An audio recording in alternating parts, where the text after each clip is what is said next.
to Based MMA. I was not expecting to have to make a part 2 video of my Dricus du Plessis is going to break Israel Adesanya at UFC 305 video.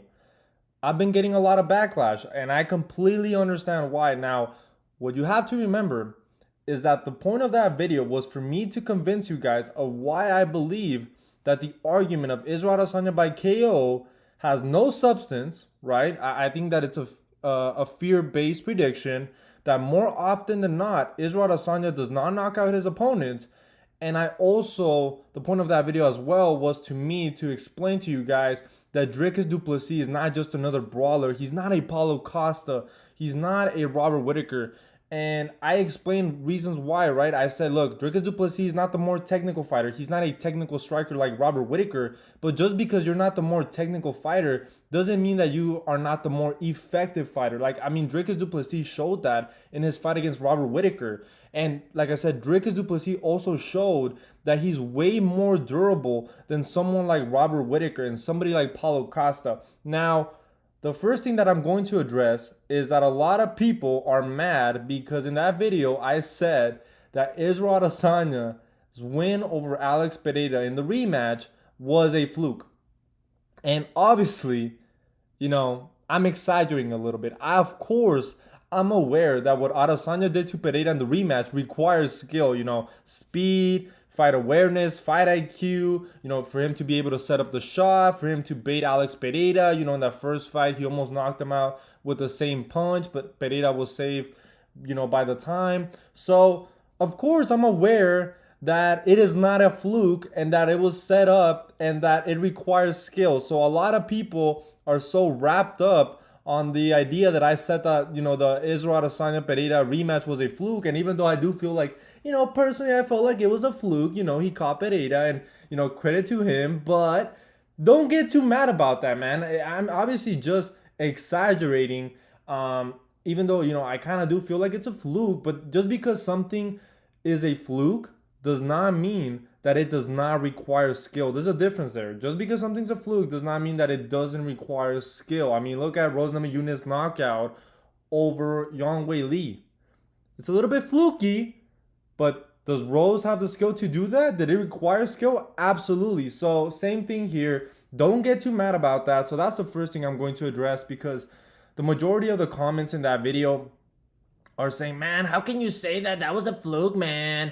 Bro, like that same sequence happened in the first fight, man. You're crazy, man. You don't know nothing about MMA, man. Calm the fuck down, man. I'm just exaggerating. Of course, it requires skill. Now, the second point, a lot of people are saying MMA math does not work, right? Because in that video, I explained how I think it's very important to look at how DDP did against Strickland and how Adesanya did against Strickland, how they did against common opponents. And this is something that a lot of MMA YouTubers, a lot of MMA fans bring up when you start talking about previous fights, about previous matchups.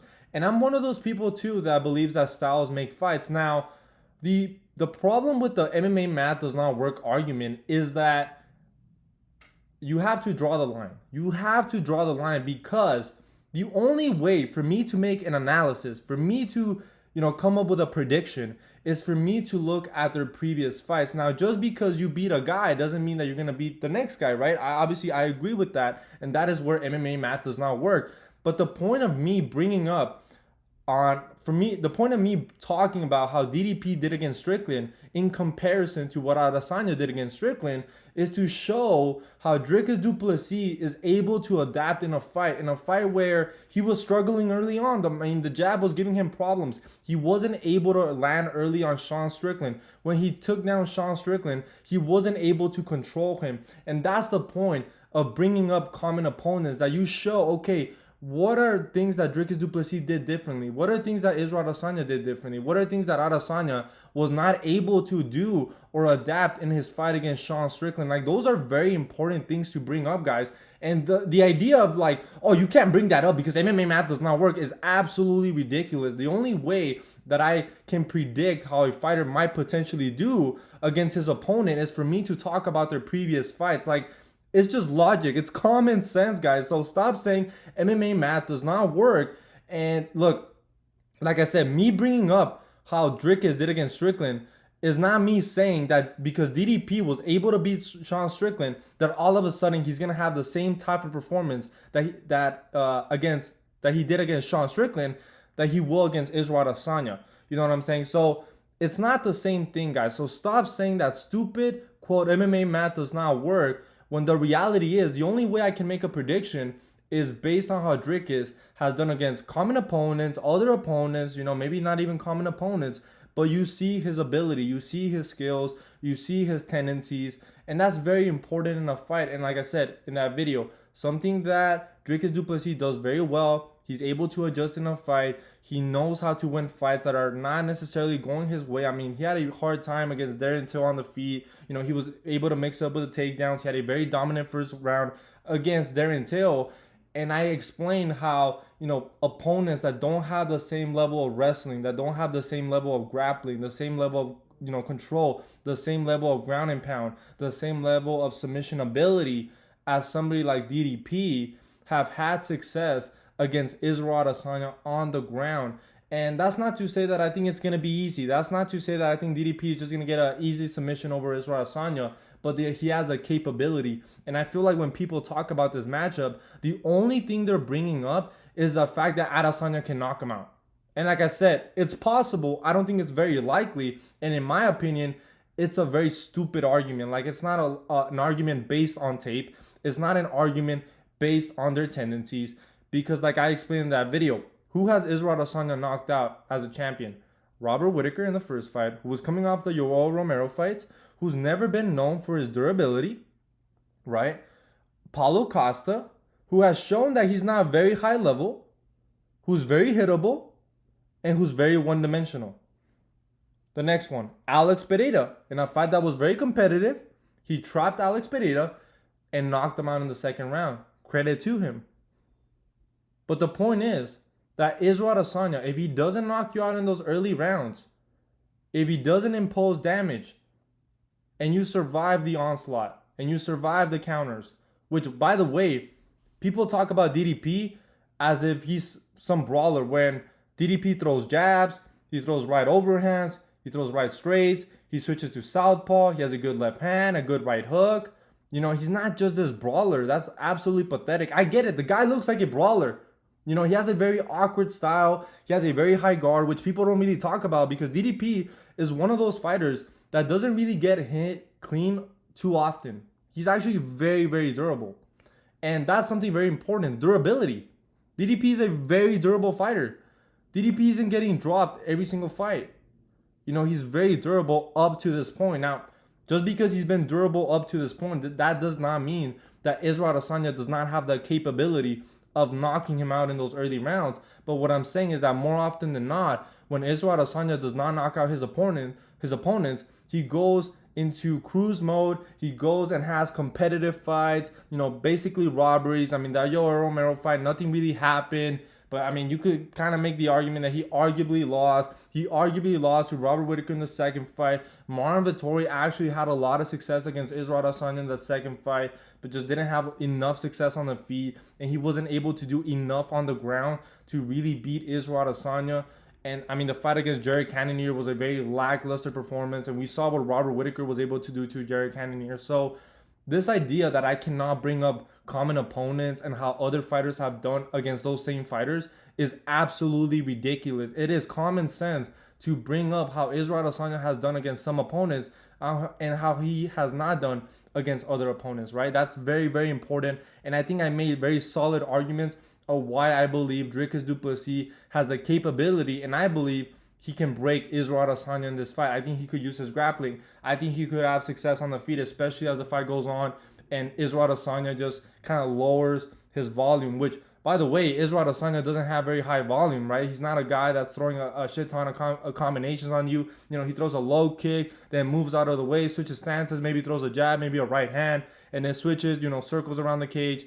And I think Dricus du Plessis has a style that can be quite problematic for Israel Adesanya. And I think a lot of people are just counting on some easy counter and thinking that, DDP just throws a bunch of fucking hooks and is not going to adapt to this fight. Like, DDP has shown that he has great fight awareness, that he knows how to game plan for a fight. Like I said, the reason why I bring up the Strickland fight is because Dricus showed that in a very tough fight, somebody like Sean Strickland, who's very defensively sound, who's very hard to hit clean, he was able to adjust. He was able to keep the output and find a way to win. That is very impressive. You know, I'm not saying that he dominated Sean Strickland. I'm not saying that it was an easy fight and that Dricus has no holes in his game.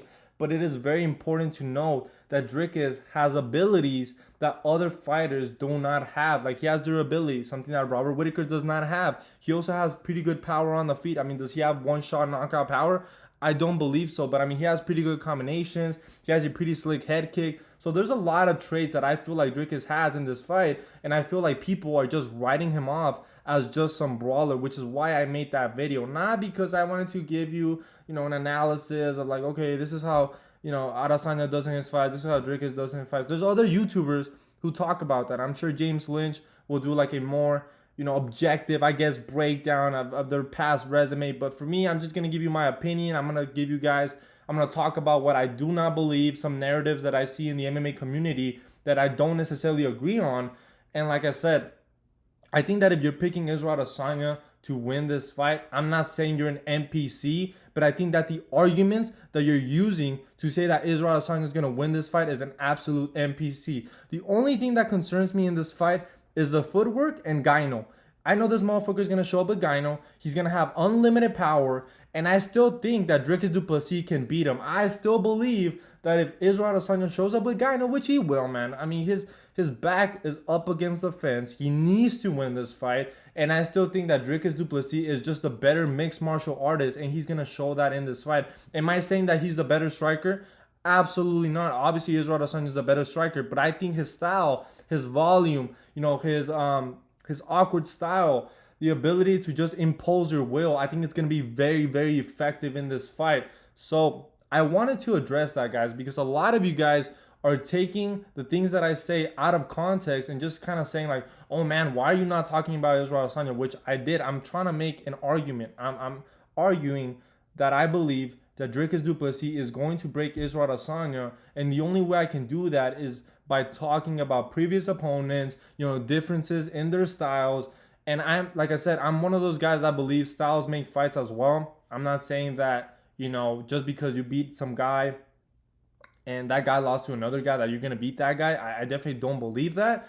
But the only way I can make an analysis is by analyzing their previous fights. And they have the most recent common opponent. I mean, both of these guys are coming off fighting Sean Strickland. And, you can make the case, as much as Sean Strickland is kind of a boring fighter, that Sean Strickland can be the champion right now. And we have to see how they both perform. And also, like, how smart is it to actually just predict that Israel Adesanya is going to beat Dricus du Plessis easily when we've seen that Israel Adesanya is a very inconsistent fighter? Like, how are you really going to put all your chips on Israel Adesanya winning this fight when, like I said, he's shown that he's very inconsistent? Some fights, are very boring. He throws a couple low kicks, and then in some fights he's very fucking dangerous. Like, he's a very inconsistent fighter. He went from fighting Paulo Costa, knocking him out, putting one of the best performances in UFC history, and then going and fighting Marvin Vettori and putting a lackluster 5-round decision, with Marvin Vettori basically just holding him up against the fence, and Israel Adesanya landing a couple low kicks and body kicks every round and just basically winning that way. Like, he's a very inconsistent fighter. I think he's a lot older now. I don't think he's as hungry anymore. I think that he's trying to make this fight personal, but from DDP's side, I don't think DDP is taking this fight very personally. I think Israel Adesanya is going to come in very heated, and I think that's going to backfire in this fight. I really do think it's going to backfire. For Dricus, it's not personal. It's just business. So he's going to go into this fight more level-headed than someone like Israel Adesanya, guys. So I just wanted to address all this stuff. I know a lot of people are mad. A lot of people disagree. Some people actually agree, guys, and I appreciate all the support. I appreciate the comments. I want to know what you guys think. Keep it respectful. And like I said, I believe that I'm making solid arguments on why I believe Dricus du Plessis is going to win this fight.